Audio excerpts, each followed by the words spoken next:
Let's sit tall and close the eyes. And just allow yourself to settle into the space.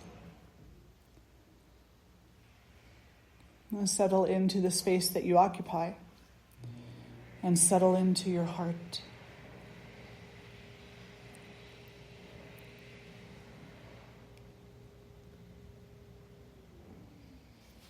Draw the hands together in Anjali Mudra, and we'll chant the invocation mantras beginning with Om, taking a breath in. Om.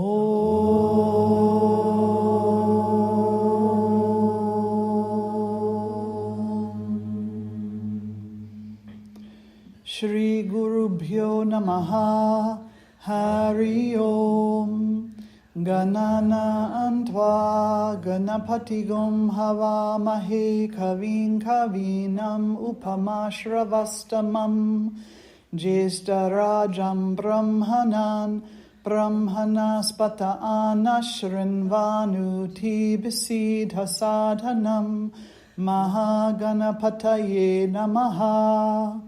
Prano Devi Saraswati Vajebhir Vajinivati Dhinama Vitriyavatu Ano Divo Brahataf Parvatada Saraswati Ajata Gantu Yagnyam Havan Devi Jujushana Ghritachi Shagman Novacha Mushati Shrinotu Vagdevye Namaha.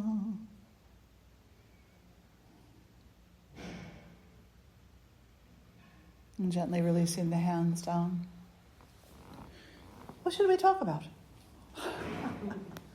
What do you think? Pick a topic, any topic. Any ideas? You're going to leave it up to me. Okay, let's see. I had a thought this morning, but then it left me. So, let's talk about despair and hope.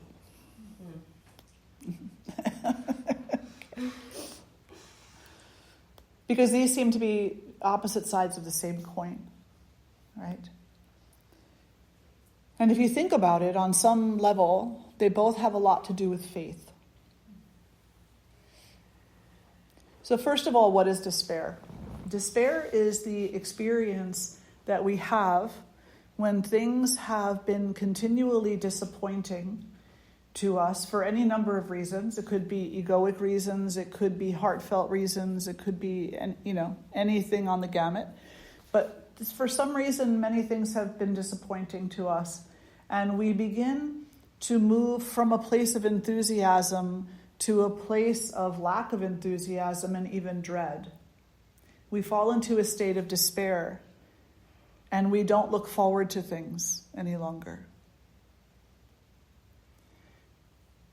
All of our human emotions are very real. They're subjectively real because we're the ones who experience them. So what I'm going to say doesn't undermine the reality of the emotions that you feel. But when we look at despair and how that impacts our life and where it comes from, the other thing that we can say about it is that despair is based in a tendency to attach oneself to a particular outcome situation without the flexibility of other possibilities. We say, I only want the sun to be out today and every day. And then when the sun doesn't come out for 5, 6, 7, 10 days in a row, we start to feel the sun's never going to come out again. And that's a sense of despair. It's never going to be the way I want it to be. Because I'm attached to that sunshine. And what that mentality doesn't take into consideration is that the rain is just as important as the sun. That the clouds offer something unique that a blue sky doesn't. Does that make sense? Mm-hmm.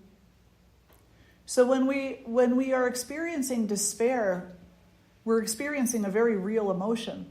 something that is very subjective to our personal life experience. But we're also limiting ourselves to some degree if we're not working through it, investigating it, exploring it, looking at it for what it is.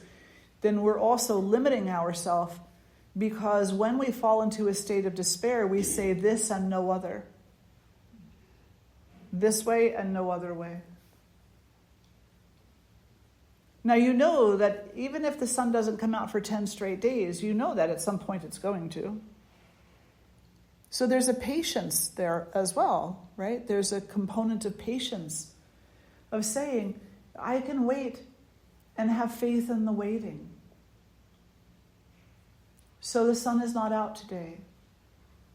So life is disappointing today. I understand that, and I'll honor the grief that I feel over that. I'll honor the despair that I feel over that, but I won't allow the despair to become quicksand. I won't allow the despair to become a trap that I become caught up in, a web that I become tangled in.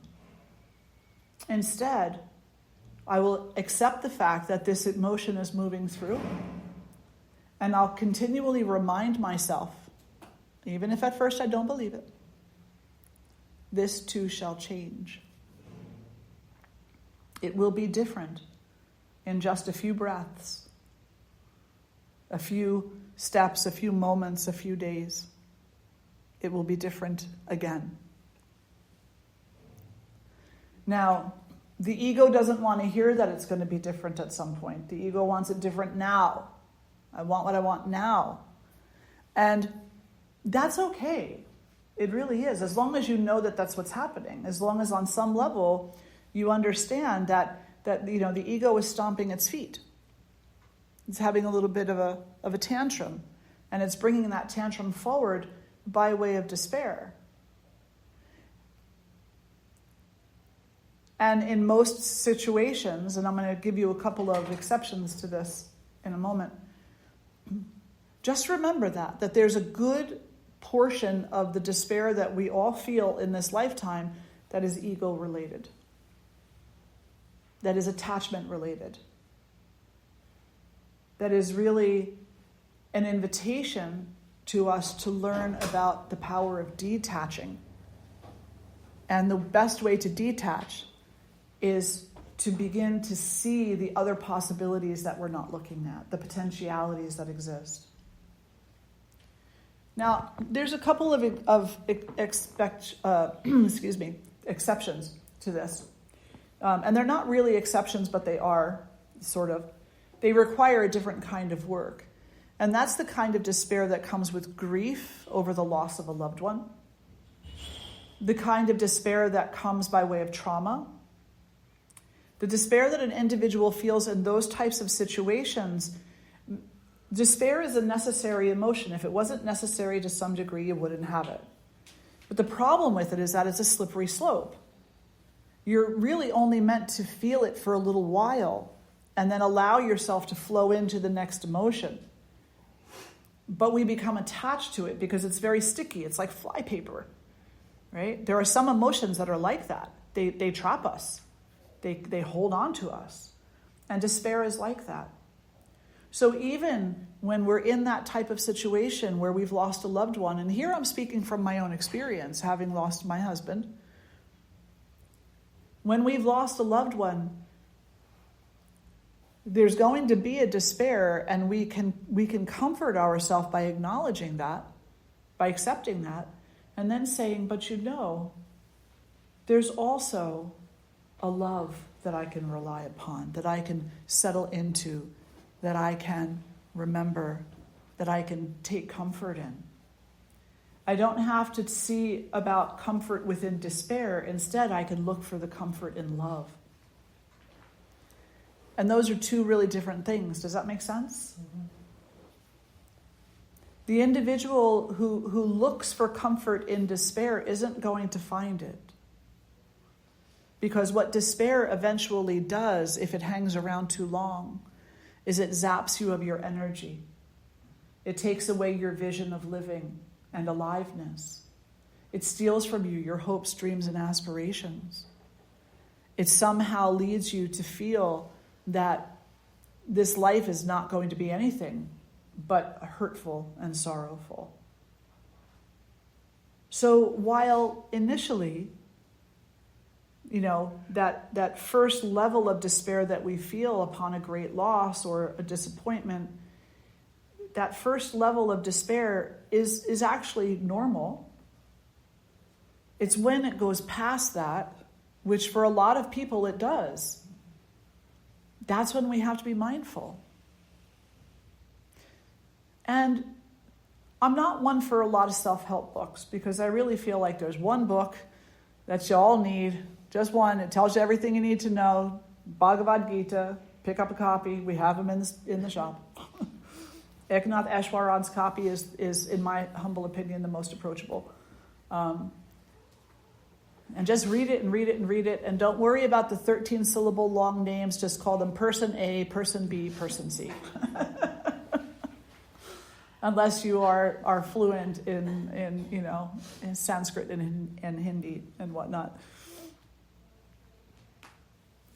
But even going out and getting a book of some kind of exercises to do to empower the sense of hopefulness within yourself, to speak to a counselor or a trusted person, someone who's not going to tell you it's all okay, That's not what you need to hear when you're in a despair state. What you need to hear are ways to bring yourself out of it. Exercises, journaling, spending time in nature, allowing yourself to dream even if it feels forced, fake, made up, to allow yourself to do that. To sit down and to write out a vision of your own for yourself. Something that you can aspire to. Despair requires a lot of work once it's in that state of constant. It really does. The opposite of despair, the other side of the coin, is hope. Now, I've never really cared for the word hope. However, I think that in my later years, I've had a little bit of a change of heart on that, because I've always felt like hope was something that you're holding on to, you're attached to it. But actually, that's a limited definition of it. Hope is actually the ability to see beyond your despair. Hope is the ability to see beyond the state of your own despair. So yes, I've had losses. Yes, I've had disappointments. Yes, I've had traumas. But you know what? I've also had sunny days, good friends, laughter, dancing in the rain. I've also had great experiences of joy. And that's what this life is a mix-up of that which brings about suffering and that which elevates us with joy. And we're not going to escape either side of that as long as we are in this embodied state. It just comes with the territory.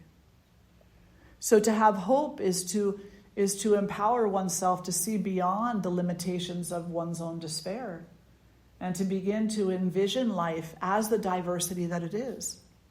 When we do that, we actually empower ourselves so that when those moments of despair come along, there is at least some part of our mind that recognizes this is only temporary.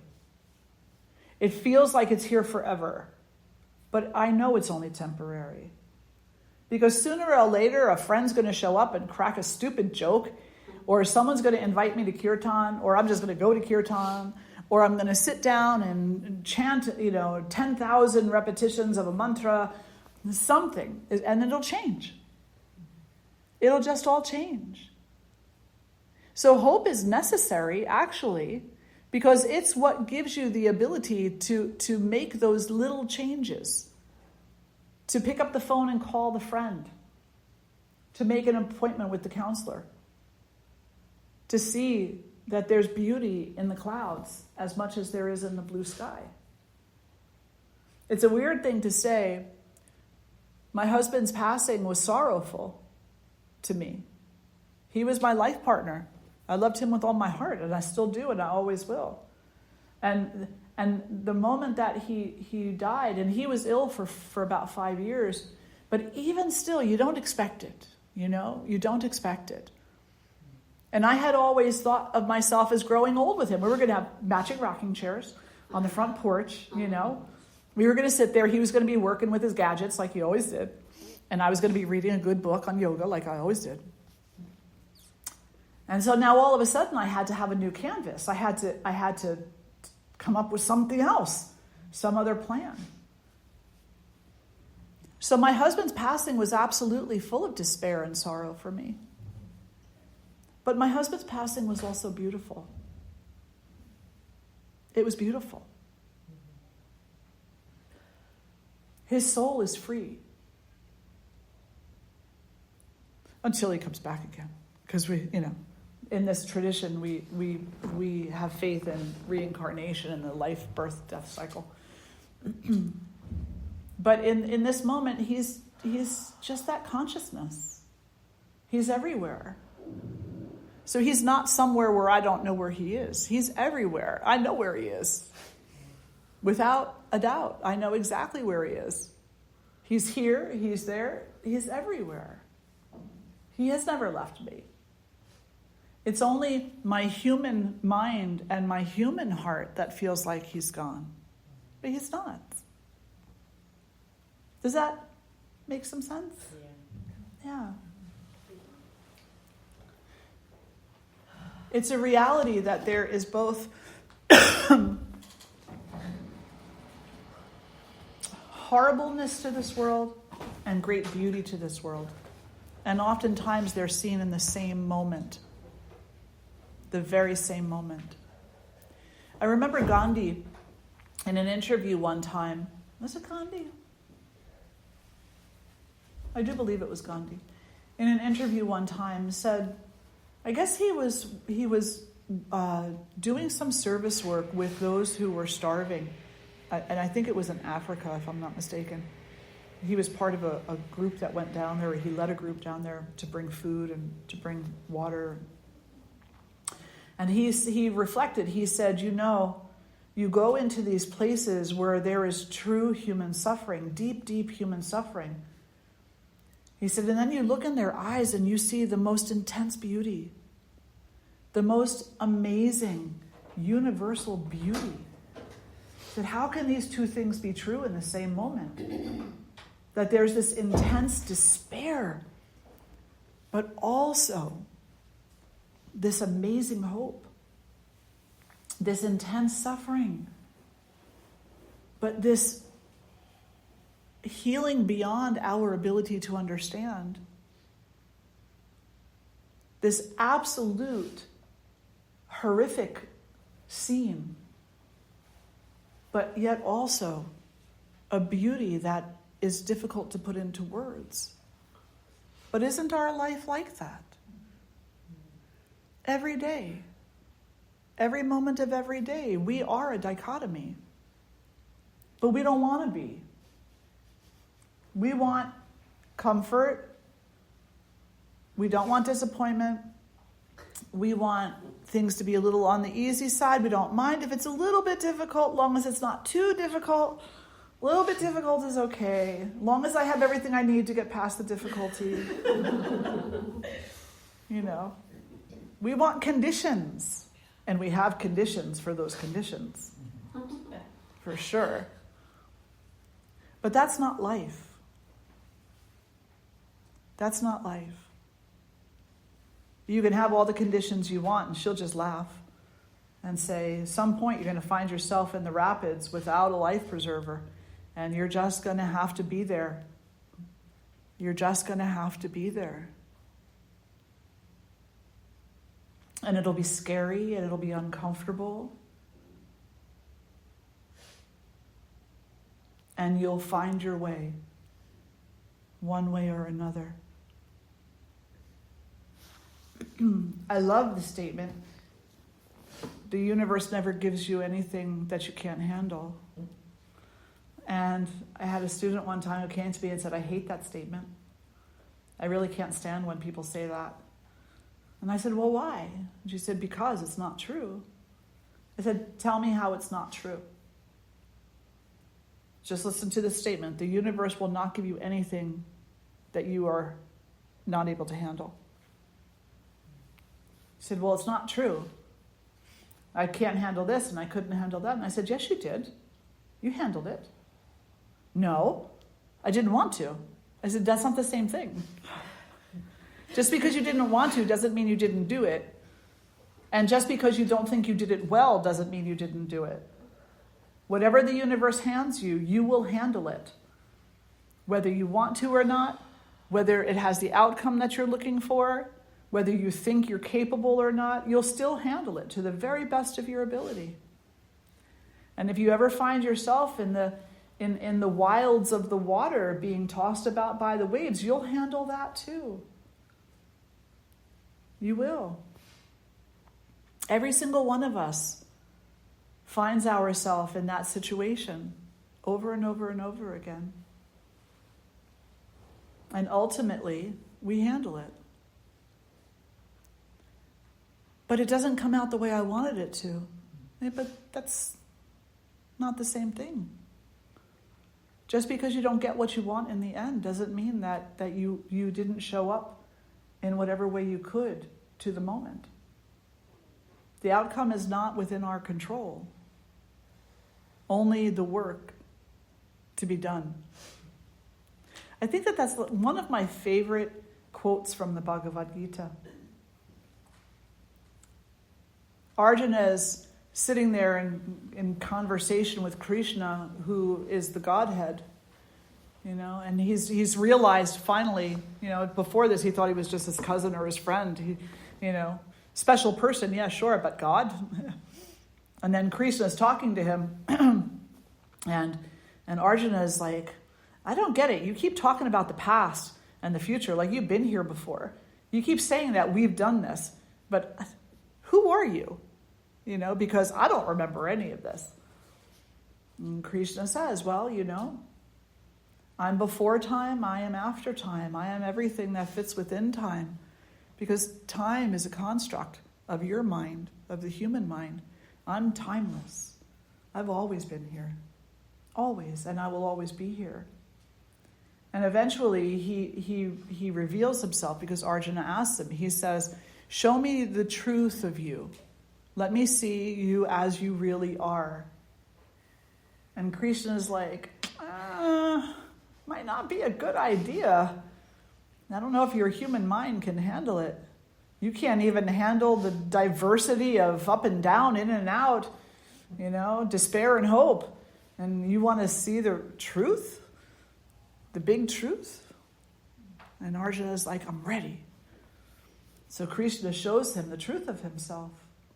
And guess what Arjuna says? Could you back it up a little? Could you come back to something that I can relate to? Because the effulgence of divinity is not something that our human minds can wrap itself around. And so Arjuna is asking Krishna all of these questions, and he says to him, well, but isn't it better that I always do what I think is right? Because, the outcome. And Krishna says, no, you're confused. He says, you have no control over the outcome. You cannot control whether you actually make it out of that torrential water or not. The only thing that you can do is whatever you can do in the moment. Learn how to swim real quick or surrender. That's the only thing that you can control. The rest of it is out of your hands. And that's the truth in every situation, no matter what it is. You decide you're going to walk across the street. Great. So you go to walk across the street. That's walking across the street is your work. You can't control what happens as a consequence of you walking across the street. That's not up to you. Whether a bird poops on your shoulder or a car comes out of nowhere, or it starts to rain and the sky is blue. You can't control these things. They're not up to you. But the ego wants them to be up to it. The ego says, I want control. And when we chase control of the outcome, then we're absent from the moment. We're absent from the work. And it's not that you can't have goals. Of course you can have goals. But let your goals be flexible. Because you just don't know what's going to happen between now and then. And you don't know, by setting a cold, hard goal for yourself that has no flexibility, you don't know what you're gypping yourself out of either. Because there could be something magnificent waiting for you. If only you'd look in that direction. Years ago, I think my son was 3. I was supposed to move to California. I was a single mom, and it was difficult in New Jersey to make ends meet. My brother, who has since passed, lived out in California with his partner, and he said, come out to California, move out here. You can sell your paintings at the marina. They have art shows there all the time. He says, get yourself established. It'll be a wonderful life. And so we talked about it, and I decided that was what I was going to do. The day before I was supposed to leave, my son got the chicken pox. My brother was HIV positive. We couldn't go. We couldn't go because that put him at risk. So I had to cancel my plans, or at least delay them. Well, the universe said, no, outcome's not up to you. The very same day that my son got chicken pox, and I called my brother on the phone and said, I can't come for a minimum of, I think the doctor was like, he should be clear for at least 3 to 6 months or something like this. My husband, who I didn't know then, had never met him, lived in California, gets a call from his sister, you have to come home to New Jersey.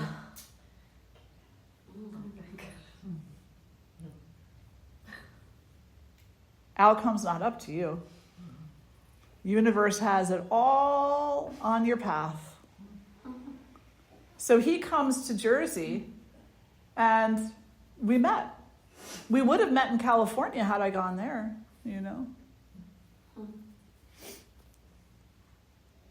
And of course, I didn't know what that outcome was going to be. But the whole point in sharing that with you is to say, everything is not predetermined, but the things that you're meant to experience in this life, you're going to experience no matter what. So just be present in the moment.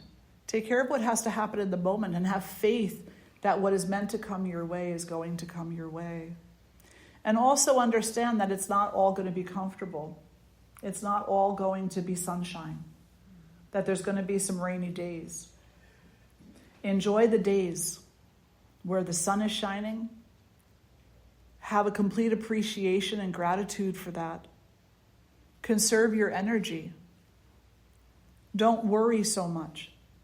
This way, when the days come along that are difficult, when the circumstances happen that are painful, you have more wherewithal, more energy about you to sit with that patiently and to do the work of the moment as you wait for this also to change. Questions or reflections? Lena? I used to always disagree that, God, the universe would give. I used to, and it used to really be a thorn in my side because, I went through many challenges, and I was like, I just can't do this, and, I would see others struggling too, and they would just walk away. Like, their answer for dealing with it was like, I'm not going to deal with it, seemingly. So I really appreciate that. Absolutely. It's so interesting that you say that because in the Bhagavad Gita, Krishna very clearly says to Arjuna, Even the choice to do nothing is a choice. And Arjuna didn't like that. But it doesn't change the truth of the matter, you know? It is just so true. Because that is one strategy of dealing with it, is to try to do nothing. Or at least to try not to interact with it, you know? Yeah. Yes, Tim. I feel despair in these moments with my relationship with my dad, because I see the pain that he goes through based on some deep-rooted traumas in his life, and I feel this like sense of powerlessness, like I don't know how to help him, and I end up in this kind of loop where I do nothing, but I'm like trying to figure out how to navigate those situations where I feel like I don't have the tools to help him the way that he needs help. It's such a difficult situation to be in, because when we're witnessing another person suffering, obviously there's love there, and we don't want to see them suffer.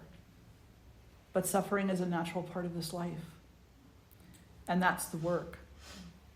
And it's the work that he needs to do. Can you help him? Probably not. Can you support him? Yes, absolutely. Just love him. Just love him. Recognize that when you look at him, it's for everybody. You have somebody in your life who's suffering like that. When you look at them, don't see a lost soul. Don't see a person who's lost in their suffering. See a person who in that moment is working as hard as they believe they can to overcome whatever they're identifying the need to overcome is in that moment. Maybe it's just the ability to wake up and get out of bed in the morning. Maybe it's the PTSD and the trigger of a loud noise. Maybe it's something else, but in a given moment, each and every person is doing the very best they can with the tools that they believe they have in learning how to deal with, to overcome, to integrate, to reconcile whatever part of their own trauma they have identified in that moment. You as a witness see one picture. He, as the one who is living his lived experience, sees another. You see all these different points where things could be supported or helped. But he says, in this moment, there's one thing, my pain.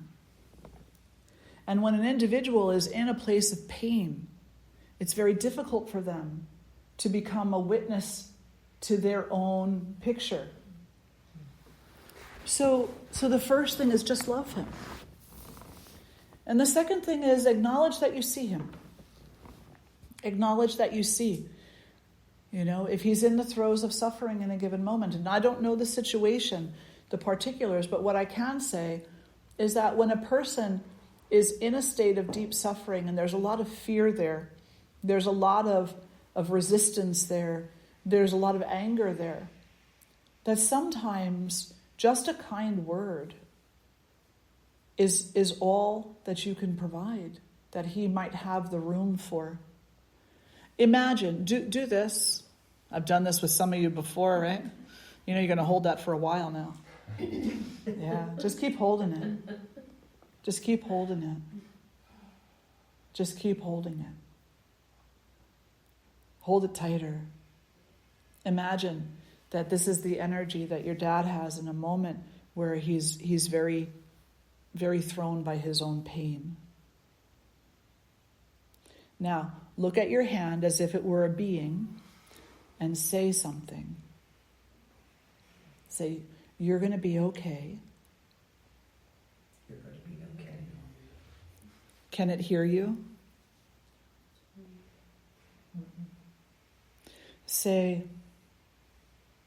why don't you get some help? Why don't you get some help? Is there any space for that? say, if you'd only do what I'm telling you to do. If you don't do what I'm telling you to do. Is there any space for that? No, How about, I love you? I love you. Is there space for that? Yeah. Because it's the only thing that does not require, you can let go now. It's the only thing that does not require that they give something that in that moment they do not have the space to give. I love you. There's a beautiful Buddhist practice called the white flower. I used to lead groups, both yoga and meditation, and then talk circles for the cancer community in Toms River, New Jersey, at Community Medical Center. And there was probably 15 or 20 people there. And it was always such a beautiful time. At the end of one of the sessions, one of the gentlemen came up to me. He was older, probably in his 80s. And he said, I don't want to get into the details. He's of that generation where things are very private, you know. He goes, but one of the other people said I should talk to you about this. He said, so my wife and I, we don't talk anymore. You know, it's like we're strangers to each other. I don't understand her. I don't understand what she's going through. She complains so much of the time. She tells me I'm not attentive. She tells me I don't talk to her. He said, but she doesn't talk to me either. He said, so I just don't know what to do. I don't know what to do to help the relationship. I don't know what to do. I don't know how to get to a point where we can actually have happiness together. So he explained a few more things. Now, he was like 82 or 84, somewhere around there. It's important. You'll know why in a moment. So I said to him, well, there's this very beautiful practice called the white flower. You have to do this in silence. And you're not looking into the person's eyes when you do it. And you say nothing, not even hello. You take one white flower and you place it at their feet. Once a day. The first time you see them for that day. They say, what's this for? You don't answer them, you walk away. You don't explain. You don't smile. You don't wink your eye. Nothing. You just hand them one flower, one white flower every single day. He goes, where am I going to get the flower from? It's winter. Nothing's blooming. And I said, well, you could go to the florist. He goes, I just gave up my license. I said, okay, you could draw one. And he went, oh, just draw her a flower and put it in front of her? I said, that's it. I said, and don't sign your name to it.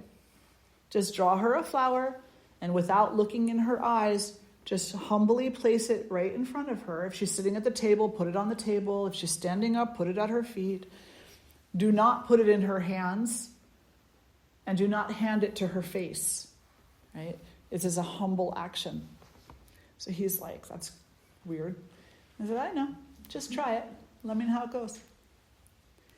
So he comes back not too much longer after that. And he's like, she asked me why. I said, don't answer her. Don't you answer. He goes, no, I'm not answering her. I said, okay. And then he never brought it up again for about 3 months. And 3 months later, he comes in one day. And he looks at me and he goes, I just have to say thank you. And I said, for what? He goes, that white flower. He said, we're talking every day now. We sit down and have breakfast and coffee in the morning together. I still haven't told her why I did it. He said, but after doing it for a period of time, it was almost like her heart melted. I'm going to get all emotional now. And I said, well, because that's exactly what happened. You see, when people are traumatized, whether it is because of some physical trauma, mental trauma, emotional trauma, or just a general dissatisfaction of life and the trauma that brings, they begin to close off. They become less and less spacious until nothing can get in. And most everything that you say will be seen as an attack. So what do? I love you. You can say that. Or you can just present them with a white flower every day and just wait for the medicine to work. They'll ask you, why do you keep giving me this?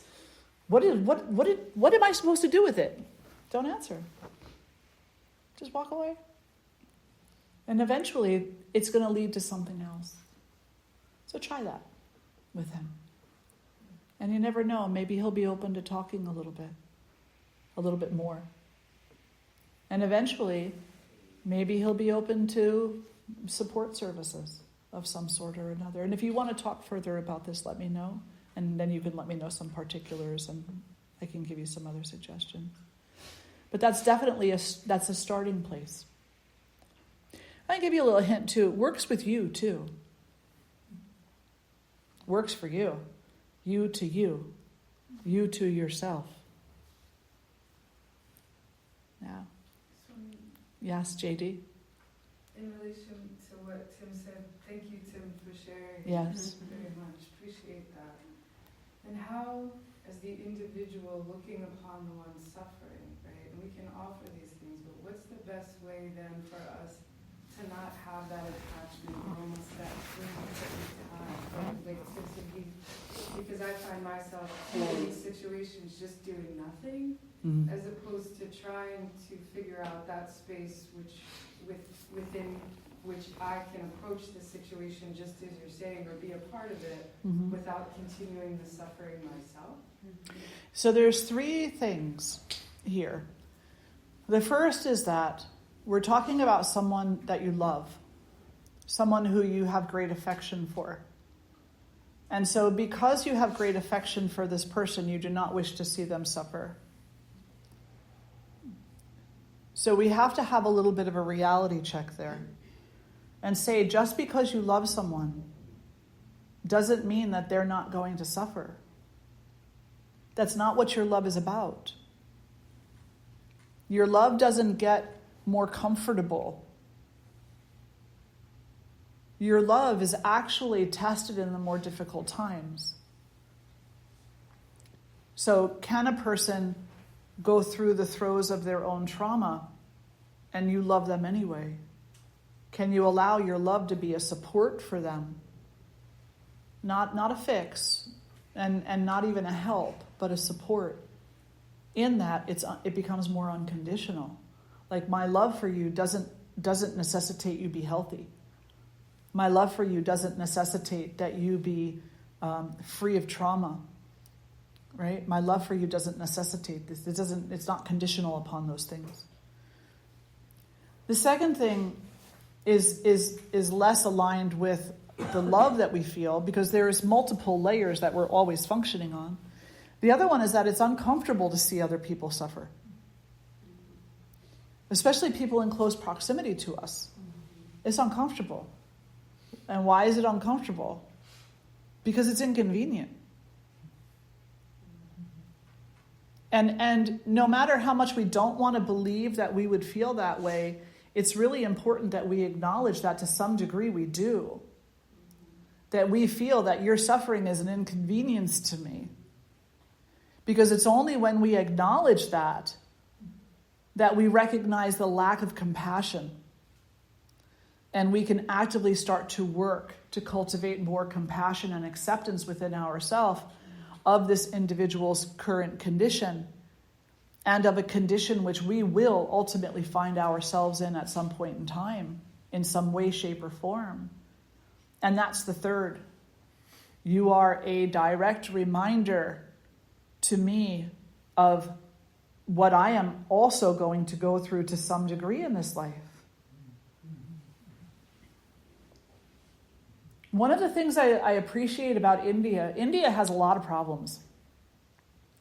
You know, a lot of people like to romanticize India, and I romanticize it a little bit too. However, I will tell you right now, India has problems. There are massive problems in India. They don't hide them. They're in your face from the moment you land on the plane. You get off that plane, the first thing that you see is a young girl with a baby, and she's somehow, she's got some kind of a deformity. Or the baby does. I mean, like, it's in your face. No matter where you go, there's the extremes. And nobody tries to hide it. Nobody says, go off and live in the woods where no one can see you. But that's what we do here, isn't it? That's what we do here. Go walk down by RAC. You all know, the local people know RAC, Reading Area Community College. It's a beautiful campus, isn't it? You would never know that one of the area's largest homeless communities is down there. Why? Because they're well hidden. They're well hidden. They have to stay out of sight. Why? Because they're inconvenient. Because the local government looks and says, we don't want you to be reminding people, so you need to move out of the way. Get out of the way. And they pass laws, not only here, but across the whole country. So this is the tendency of people. The tendency of people is 3 things. 4 things. There's actually 4, but the 4th one doesn't really relate here. The first is that we can love intensely. And that love, we sometimes misunderstand.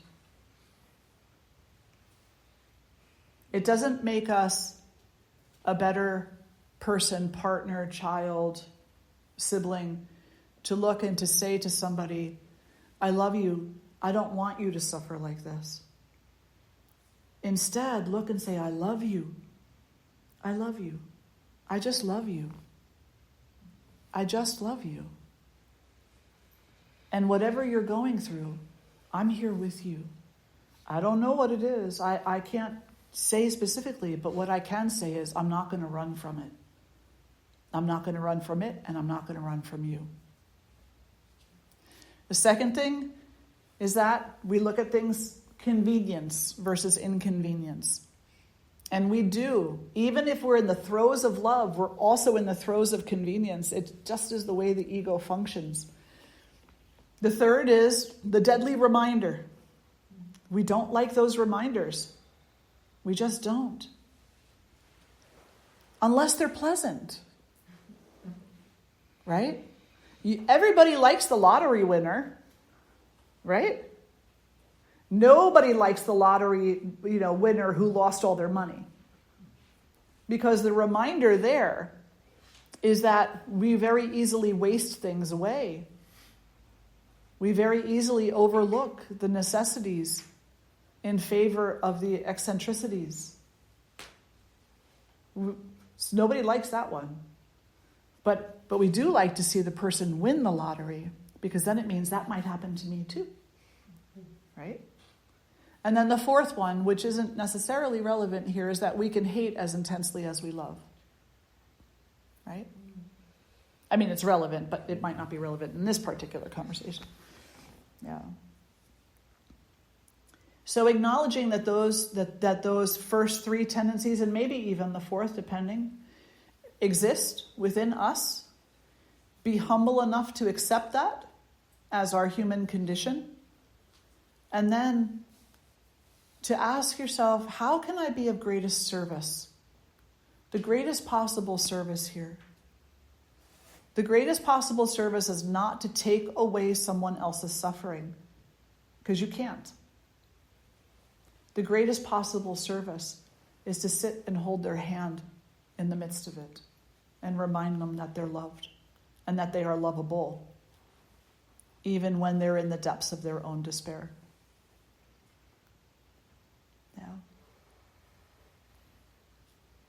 Any other questions or reflections? Yeah.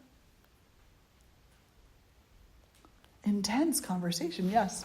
That's not always easy to do, because sometimes the person that's suffering also has hurt you. Mm-hmm. So that's a little bit of fear right there. Absolutely, 100%. Mm-hmm. So now we have to, or we could, if we choose to, find the best possible balance between how to love, how to witness, and how to protect. So sometimes when I'm talking with students and we're talking about something like this, but let's just say that we're talking about a person who they perceive has hurt them in the past. For some reason, they get the idea in their mind, and I'm going to exaggerate a little bit, but that they have to go up and hug the person. They got to be right in front of the person. They got to throw their arms around them and be their BFF. They've got to be kind to them. They've got to be right there with them. And no, you don't. You can love someone from the other side of the world. You can love someone from another room. You can love someone without ever touching them. You can love someone without ever putting yourself in harm's way. You just have to reorient the way you think about love and what it necessitates. We have billboards everywhere that show you what love is, don't we? The perfect couple in the perfect clothes with the perfect weather, walking with the perfect hand-in-hand posture, right? But that ain't love. That's an advertisement. Love is something completely different than that. So, in those situations where the perception is that this person has been harmful, this person has hurt me, then you love them in a safe way, from a safe place, for yourself, because neither one of you are more important than the other one, except on your own path. You have a priority on your own spiritual path because you are the only person who you can cause to awaken. You're the only person who can come to know you. Nobody else can. And so it's important to remember that the more trauma we invite in through our own poor choices, our own mistaken choices, the more trauma we invite in, the more difficult it becomes to see any truth of ourselves beyond what the ego wants us to recognize. So remember, love can be offered from a distance. It doesn't have to be up close and personal. How do you do that? Pray for them. I know there's this thing in the world today, what do they say? Yeah, sending prayers or something like that. It's it's an insult these days. People say, right? What is that? What is that thing that they're saying right now? It's all thoughts and prayers. Thoughts and prayers. Oh yeah, that means anything, right? Thoughts and prayers. Actually, it means everything. It means everything. 100%. And they don't need to know you're doing it either. Isn't that great? They don't even need to know. Because sometimes when a person is in the throe of PTSD and that type of situation and despair, you can tell them, I love you, and they're like, I don't want to hear it. Oh, right, well, then I'm not going to tell you anymore then. Come on. Yes, you are. You're going to try. But the reality is this, you don't have to say it to their face. If you can, and, that's wonderful, but the necessity of love is not that the person be right there with you. I love my husband, and I'm never going to see him in that form ever again. But I tell him all the time, I love you. I love you. And I have complete faith that his soul receives that. So wherever it is that you are, use the power of your thought. I find it to be so interesting. This is such a hypocritical world. Now, a little soapbox moment here. Hypocritical world. Because we got this really negative perception of thoughts and prayers. Thoughts and prayers, like that's going to do anything. Then they try to sell you a book on what? How to use your thoughts and prayers to get what you want. It's pull your hair out, crazy, right? On the one hand, they're telling you your thoughts and prayers don't mean anything. And on the other hand, they're saying, well, your thoughts create your reality. Right? Thoughts and prayers, of course it matters. 100% it matters. And they never even have to know. I tell our yoga teacher trainees when they come through our training, because part of our training is yoga therapy also, and I've spent a lot of years working with at-risk populations of all sorts. And you can sit there and you can teach someone the techniques of yoga, and they can seem resistant, and they can seem like they're not hearing you, and they can seem like they're not getting it, and they can even tell you this is crazy, silly, stupid, you know. But you keep going back and you keep teaching for as long as you're meant to do so. And why do you keep going back? Because you have faith in the seeds that are being planted. You're planting seeds, energetic seeds, seeds of wisdom, seeds of intelligence, seeds of compassion. And you have faith that those seeds are going to sprout someday. You may never see it. So many times. I mean, like, I've worked with thousands of people over the years. Some people I've never seen again. Most of them, you know. They don't live anywhere near here. But I know for a fact that some aspect of what they were taught has touched their heart and will grow when it's ready. So I don't need to see the outcome. I just have faith that it's going to happen. Thoughts and prayers. Have faith that they're seeds that are going to sprout. Absolutely. And what will probably happen is that there'll be a day when this person may come to you and say something like, I had an epiphany. Maybe I should go to counseling. Mm-hmm. Whatever you do, don't say, I told you, thank God. No. Say, that is a really great idea. If there's anything I can do to support you, let me know. Let me know how it goes. Give them 110% of the credit. Because to them, they're the one that had to break through all of the boundaries and barriers to even have that thought. Yeah. Great questions, everybody. I'm going to do a time check. It's time. With 1 minute to spare. Let's sit tall and close the eyes. Draw the hands together in front of the heart. May we all learn the power of love. May we learn it again and again and again, more deeply each time. May we be less and less afraid to love with all our hearts, and more willing to accept that this life is full of suffering, full of inconvenience, full of things that cause fear. But may we also remember every moment that this life brings a great beauty,